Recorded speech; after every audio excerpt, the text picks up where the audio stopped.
Welcome to the We Are Storytellers Daily Directional Podcast.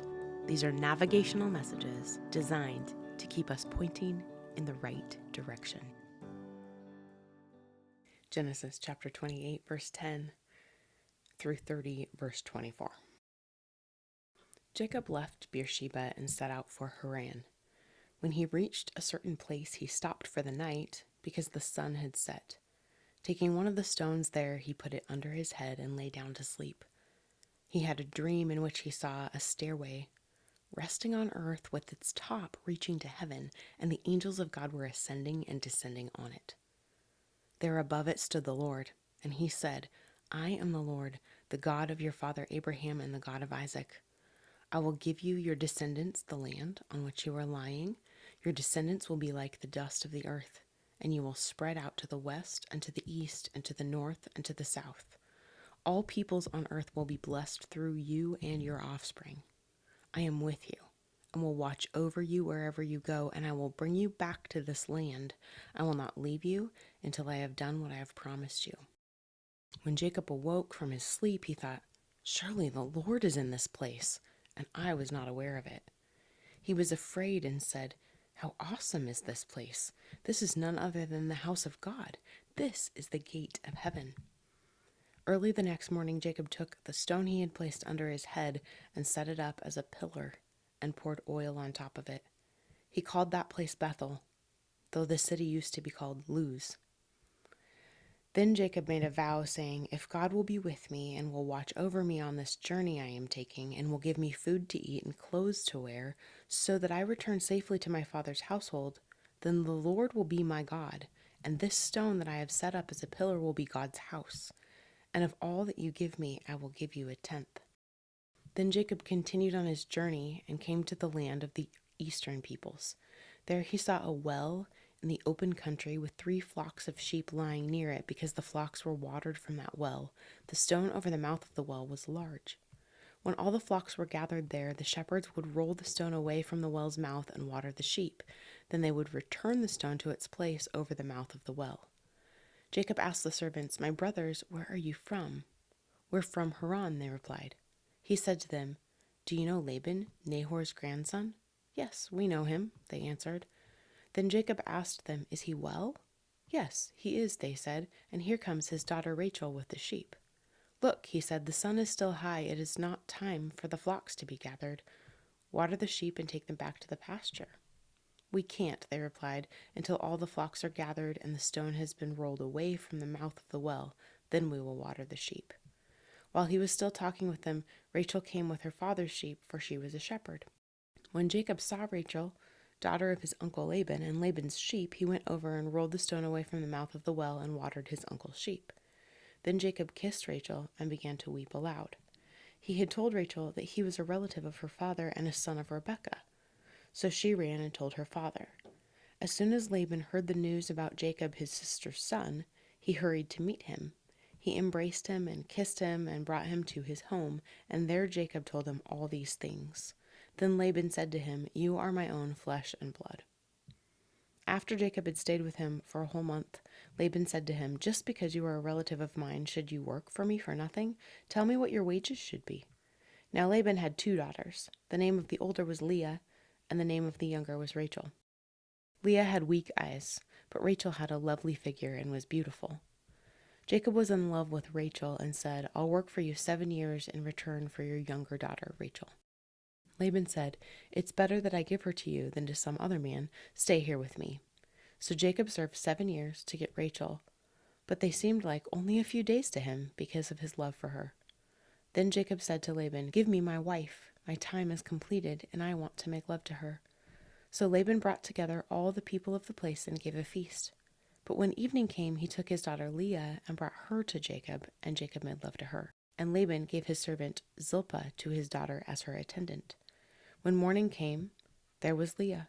So Jacob said to Laban, what is this you have done to me? I served you for Rachel, didn't I? Why have you deceived me? Laban replied, it is not our custom here to give the younger daughter in marriage before the older one. Finish this daughter's bridal week, then we will give you the younger one also in return for another 7 years of work. And Jacob did so. He finished the week with Leah, and then Laban gave him his daughter Rachel to be his wife. Laban gave his servant Bilhah to his daughter Rachel as her attendant. Jacob made love to Rachel also, and his love for Rachel was greater than his love for Leah, and he worked for Laban another 7 years. When the Lord saw that Leah was not loved, he enabled her to conceive, but Rachel remained childless. Leah became pregnant and gave birth to a son. She named him Reuben, for she said, "It is because the Lord has seen my misery. Surely my husband will love me now." She conceived again, and when she gave birth to a son, she said, "Because the Lord heard that I am not loved, he gave me this one too." So she named him Simeon. Again she conceived, and when she gave birth to a son, she said, "Now at last my husband will become attached to me, because I have borne him 3 sons." So he was named Levi. She conceived again, and when she gave birth to a son, she said, "This time I will praise the Lord." So she named him Judah. Then she stopped having children. When Rachel saw that she was not bearing Jacob any children, she became jealous of her sister. So she said to Jacob, "Give me children, or I'll die." Jacob became angry with her and said, "Am I the place of God who has kept you from having children?" Then she said, "Here is Bilhah, my servant. Sleep with her so that she can bear children for me, and I too can build a family through her." So she gave him her servant Bilhah as a wife. Jacob slept with her, and she became pregnant and bore him a son. Then Rachel said, "God has vindicated me. He has listened to my plea and given me a son." Because of this she named him Dan. Rachel's servant Bilhah conceived again and bore Jacob a second son. Then Rachel said, "I have had a great struggle with my sister, and I have won." So she named him Naphtali. When Leah saw that she had stopped having children, she took her servant Zilpah and gave her to Jacob as a wife. Leah's servant Zilpah bore Jacob a son. Then Leah said, "What good fortune!" So she named him Gad. Leah's servant Zilpah bore Jacob a second son. Then Leah said, "How happy I am! The women will call me happy." So she named him Asher. During wheat harvest, Reuben went out into the fields and found some mandrake plants, which he brought to his mother Leah. Rachel said to Leah, "Please give me some of your son's mandrakes." But she said to her, "Wasn't it enough that you took away my husband? Will you take away my son's mandrakes too?" "Very well," Rachel said. "He can sleep with you tonight in return for your son's mandrakes." So when Jacob came in from the fields that evening, Leah went out to meet him.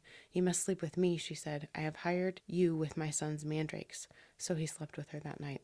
God listened to Leah, and she became pregnant and bore Jacob a 5th son.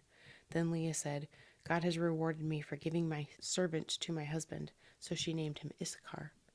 Leah conceived again and bore Jacob a 6th son. Then Leah said, "God has presented me with a precious gift. This time my husband will treat me with honor because I have borne him 6 sons." So she named him Zebulun. Sometime later she gave birth to a daughter and named her Dinah. Then God remembered Rachel. He listened to her and enabled her to conceive. She became pregnant and gave birth to a son and said, "God has taken away my disgrace." She named him Joseph and said, "May the Lord add to me another son."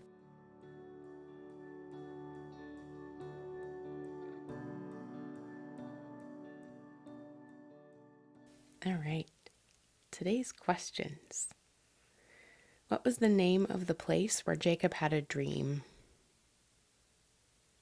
And what was his dream like?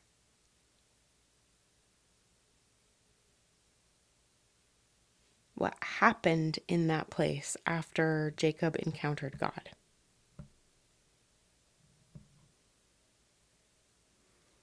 Who did Jacob marry? And who tricked Jacob? Set of questions number 2. What things stood out to you in this reading? What did you notice? What was strange? What questions do you have? And number 3, where's God in this today? Where have you been met by him? Where have you noticed him? What things have lifted up off the page or jumped out at you that have never jumped out before? What is it that God is wanting you to think about and to consider and to pray over with him today?